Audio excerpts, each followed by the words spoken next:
Bom, se você assistiu às videoaulas, se você tem seu material e gostaria de ter, então, uma aulinha de revisão rápida, então este vídeo é para você. Te convido para se inscrever no meu canal, dar o seu like e compartilhe com seus amigos. Isso vai me ajudar muito, ajuda pro, tá bom? Vamos para nossa aula? Então, hoje vamos para uma aula bem rapidinha, na verdade é uma revisão, né? Super rápida aí, acho que não vai dar nem 10 minutinhos, tá? É justamente para quem já tem material de apoio, já tem livro, apostila, já estudou, só quer recapitular, ok? Então, eu vou fazer essa videoaula com um mapa conceitual aqui animadinho para vocês. Bom, então o sistema endócrino é composto por glândulas, né? E quais são as principais glândulas aí do sistema endócrino? A gente vai começar então com a glândula mestra, que é a hipófise. A hipófise, que é localizada aqui na região da cabeça, ela é do tamanho de uma ervilha, e essa hipófise, se a gente dividir ela em duas partes, imagina só, uma ervilha, né? O tamanho de uma ervilha dividida em duas partes. A gente vai ter a parte da neurohipófise e a parte da adenohipófise, tá? Então, aqui, ó. A neurohipófise, ela libera, né, ela produz aí dois hormônios, um chamado ocitocina. A ocitocina é o hormônio responsável pelas contrações uterinas. Então, quando a mulher entra lá no trabalho de parto, enfim, é o hormônio que vai fazer essa contração ali do útero para o nenê sair, né, no parto normal, por exemplo. Não necessariamente a mulher que entra em contrações uterinas pela ocitocina vai ter um trabalho de parto normal, ok? Às vezes ela vai para cesariana. E a ADH, vasopressina, é o outro hormônio aqui da neurohipófise. O ADH é o hormônio antidiurético, ou seja, ele controla aí, né, a diurese, ele controla a saída hídrica, a liberação hídrica do, né, enfim, pelos rins ali, pela uretra. Ele, por exemplo, se a pessoa não tomou, não ingeriu muita água, ele vai fazer com que a pessoa não se desidrate. Então, ele retém essa hidratação, tá? Isso é ótimo para o organismo. Então, ele retém essa hidratação, ele favorece esse equilíbrio hidrostático, ok? Bom, aí a gente vai para a adenohipófise, que é o outro lado dessa ervilha, o outro lado da hipófise. Pelo amor de Deus, a gente não vai colocar na prova que é ervilha, tá? É uma glândula do tamanho de uma ervilha. Enfim, aí a adeno, ela vai liberar 6 hormônios. Quais são esses hormônios? TSH, TSH é o hormônio tireotrófico, é o hormônio que vai, então, estimular a tireoide, tá? Então, o hormônio que estimula a tireoide é o TSH. Sai daqui da hipófise, via sangue, chega lá na tireoide e estimula a tireoide. ACTH, hormônio adrenocorticotrófico, olha que nome grande. Ele vai, então, estimular as suprarrenais. Suprarrenais a gente vai ter aonde? Em cima dos rins, ok? Em cima dos rins. Então, quando a gente tem, lá em cima do rim, ela vai ter essas duas glândulas, né? Uma em cima de cada rim, e ela vai liberar também seus próprios hormônios. Mas ela só trabalha quando ela é estimulada, então, aí, pelas suprarrenais, ok? FSH e LH são hormônios hipofisários, ou seja, sai daqui da hipófise, via corrente sanguínea e chegam lá nas gônadas, chegam lá nos ovários e nos testículos. Mulheres têm ovários, homens têm testículos, então são as glândulas sexuais. O FSH é o hormônio folículo estimulante. Então, lá no ovário, ele vai estimular o quê? O folículo ovariano, o folículo de Graafi. E aí a mulher vai ovular. Ela entra no período de ovulação. Junto com o óvulo, ele vai ter, então, ali, o ovócito, ele vai ter uma capa chamada de corpo lúteo, corpo amarelo. E esse corpo lúteo amarelo, quem depois vai trabalhá-lo, digamos assim, quem vai ser responsável aí por conduzir, né, a, digamos, o desenvolvimento aí do corpo amarelo, vai ser o LH, que é o hormônio luteinizante, né? Corpo amarelo, também conhecido como corpo lúteo. E depois a gente vai ter o GH aqui, também liberado pela hipófise, que é a somatotrofina. O GH é o growth hormone, que é o hormônio do crescimento. É ele, então, que favorece o aumento da estatura, da massa muscular, da estrutura óssea. Prolactina, último hormônio aqui dessa lista. E a prolactina é responsável, então, pela produção, pela liberação ali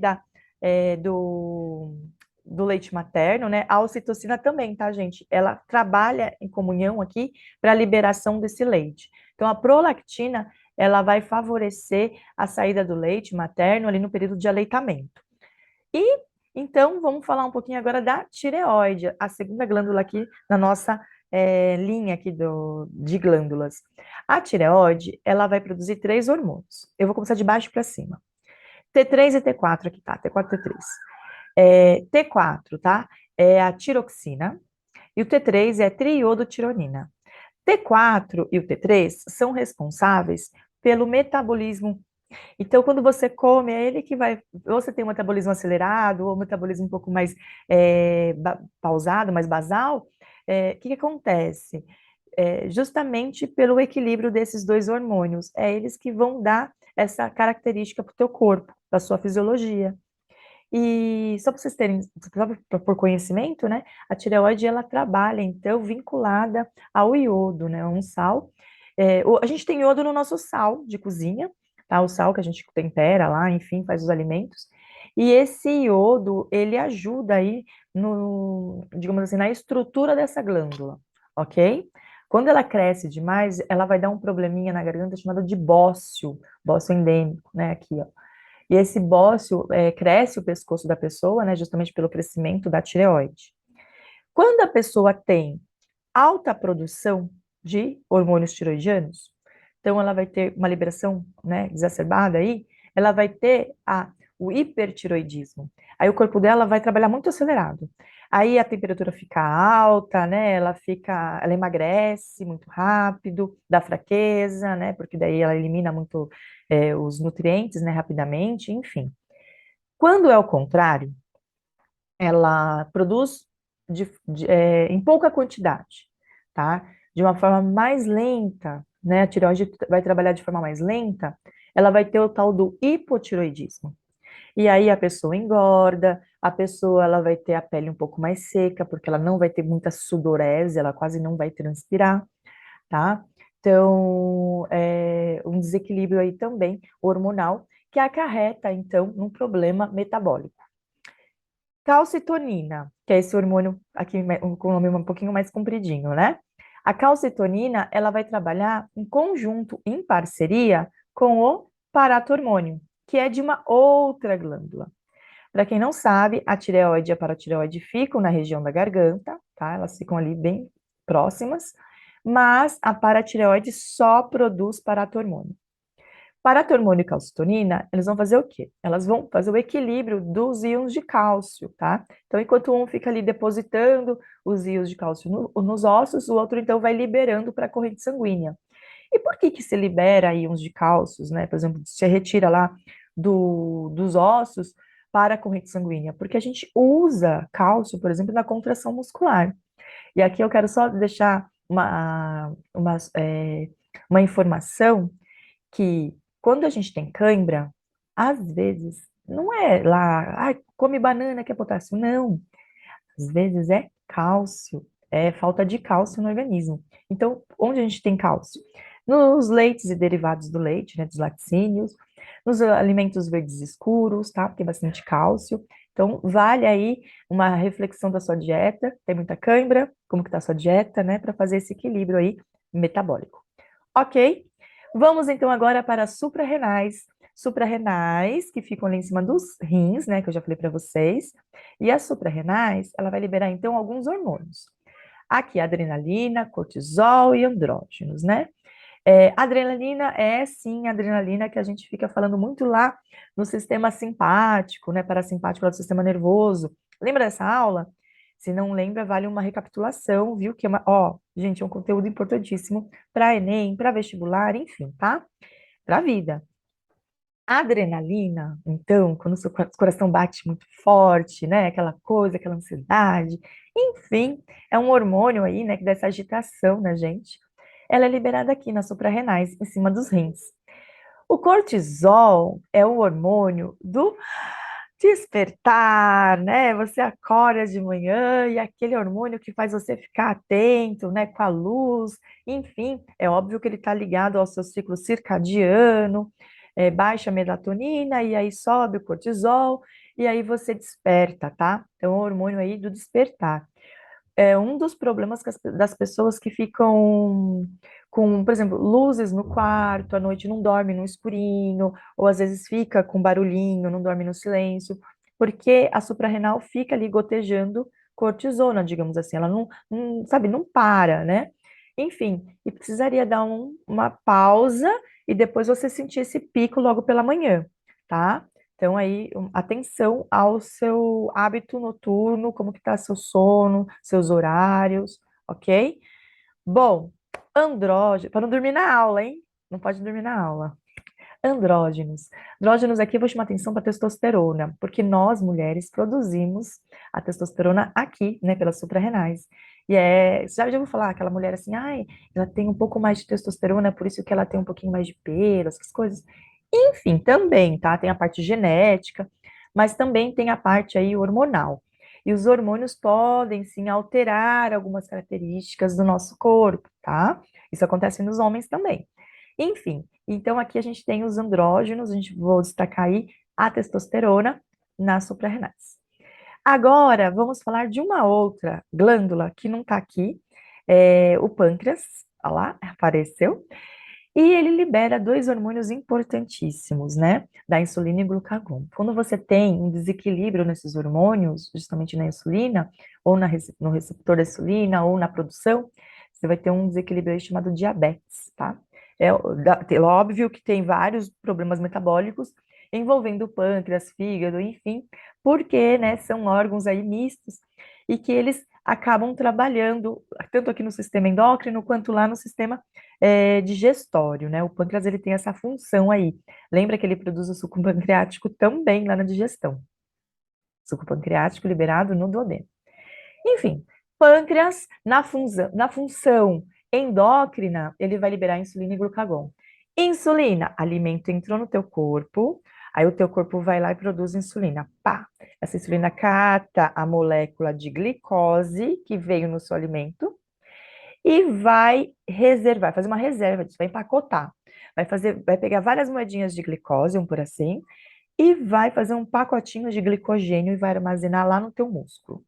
Enfim, você vai ter uma reserva de glicogênio, uma reserva energética. Quando você precisa gastar isso, o teu corpo, então, manda um sinal, o pâncreas faz o quê? Libera glucagon. E o glucagon vai lá e fala assim para o fígado: opa, vamos quebrar esses pacotinhos porque eu preciso de algumas moedinhas de glicose aqui, ó, nessa atividade física. Enfim, aí o glucagon vai lá, libera esse glicogênio, o glicogênio era o pacotinho, lembra? E aí essas moléculas de glicose vão para o seu sangue e você usa, você raciocina, você fala isso tudo que você quiser, né? Enfim, é sua molécula de energia, ok?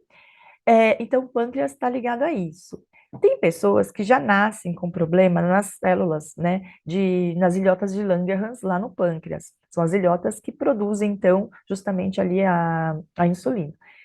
E aí, essa pessoa não produz insulina. Então, é uma diabetes que já é de nascença, é a diabetes juvenil, tá? Então, ela vai se manifestar ali mais ou menos na adolescência, enfim, né, tal, a pessoa já vem manifestando alguns sintomas, e aí ela precisa, na infância já, ela já começa a tomar insulina exógena, uma insulina que é feita em laboratório.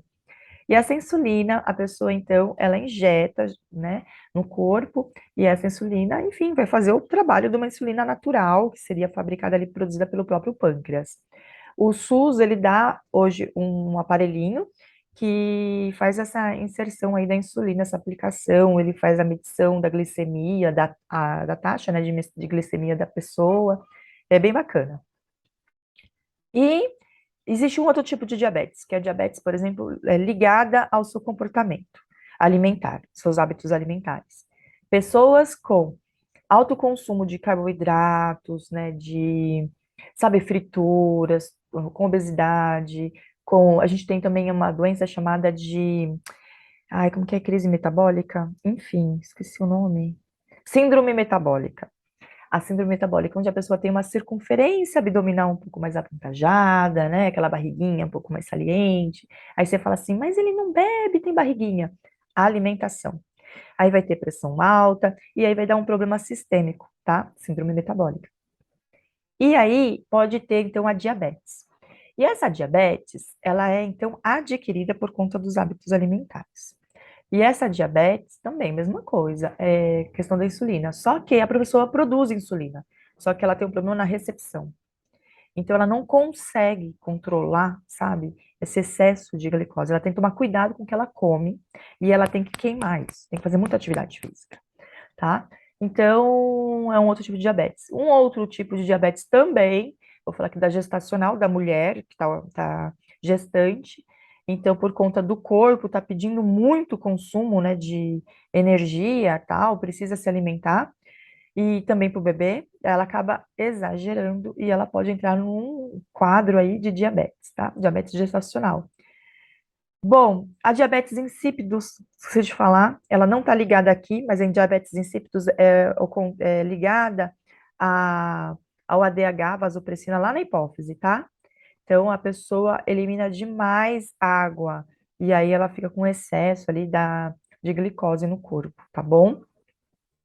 Diabetes insípidos. É uma diabetes mais ligada à parte hídrica. Bom, todos os hormônios, todas as glândulas possuem videoaulas específicas aqui no canal. Então, aqui é só um batidão assim de informações, tá? Se você quiser realmente uma informação mais apurada, uma informação um pouco mais delineada para ti, eu te sugiro assistir cada vídeo. A gente tem vídeo de hipófise, vídeo de tireoide, paratireoide, suprarrenais, pâncreas e ovários e testículos, tá bom? Então, vamos para ovários e testículos, é a última, a gente já fecha.